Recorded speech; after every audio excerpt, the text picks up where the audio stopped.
at Trinity Laban Conservatoire for Music and Dance, we've been doing all kinds of really cool stuff today, haven't we? Yeah, We've we had have. all kinds of fitness tests. We've seen you sweat a lot. Yes. Trinity Laban has a world-class dance medicine and science department, and I think maybe it's been a bit surprising to see the different ways that you can test dancers' fitness. There were other exercises that I definitely was alien to, and I was just like, whoa.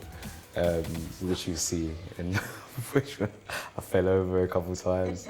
So it's interesting because most research in dance medicine and science is focused on ballet and contemporary dance. So there's a lot we need to learn about the fitness levels of hip-hop dancers. So it would be really interesting to hear what you do for training now to keep yourself fit and get ready for performances. I like to get speed, sprinting, high intensity training, for stamina, long distance running. To be flexible, I was looking at yoga, resistance training, because I need to be strong to hold a handstand or to do a tumble, and then I give myself a day rest. You've actively seen a difference in the way that you train and how you perform. Yes, 100%, definitely. Yeah. Why do you implement rest? You get stronger in that rest day, in fact.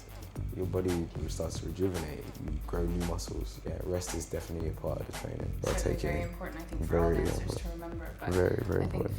for hip-hop dancers, you train yourself, and so you have to learn for yourself what works for you. You start to become so in tune with your body, you know that what your body needs at what times. So can you tell me a little bit about your diet? What may work for me may work differently for you. I couldn't eat rice or bread or anything because it would bloat me, and I won't be able to jump up as high as possible or anything. So I look to eat a lot more complex carbohydrates, so like quinoa, lentils, chickpeas, where it will give me both carbohydrates and protein for me to be able to perform correctly, and it's not too heavy on my body. If I reduce the amount of meat I eat in a week, I am a little bit looser and I can move more and replace the meats with loads more veg, so like broccoli and spinach. My energy levels, because I use a lot, I need to try and maintain something here, hence why I take spirulina, moringa.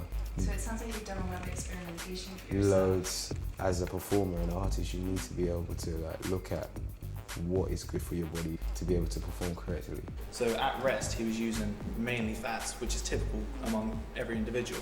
But as he kind of increased in intensity, we took him up to about 12 kilometers an hour, and he's still burning predominantly fats, which is great because he's burning fat. You can kind of tell that he's a fit individual. He's used to working cardiovascularly, and that he can burn those for a sustained period of time. What we did in the lab today was great because it did highlight for me where I'm getting the most oxygen in, the parts of me which are lacking. So balance, for example, I need to work on my balance. Having tested Theo this morning, and we're still yet to process all the data, but it looks very much like he is actually fitter than many of the contemporary and ballet dancers, the professionals that we have tested in the past, in terms of his cardiorespiratory endurance, his kind of overall fitness and anaerobic power. Now, of course, we don't know whether that's because hip-hop in itself is an activity that sort of promotes physical fitness and is carried out at a high enough intensity to promote that physical fitness, or whether it's because Theo actually does a lot of conditioning outside of dance training and uses his sort of intuition as to the kind of training that he feels he needs to support his dance. Here at Trinity Laban, where all of the floors are sort of wonderful Harlequin floors that are sprung, they have a really nice surface on them. What do you think is important for a floor for you as a dancer? To look at the different floors that would actually probably help us better our performance was really interesting. I look for that medium point where it's not too slippery, but enough to do spins. There's enough grip on there for me to do some tumbles. It's always looking at what is it outside of the movement that you need to make that movement. Theo, it's been really brilliant spending the morning with you. I can't tell you, it's been so inspiring, but thank you so much. Thank you.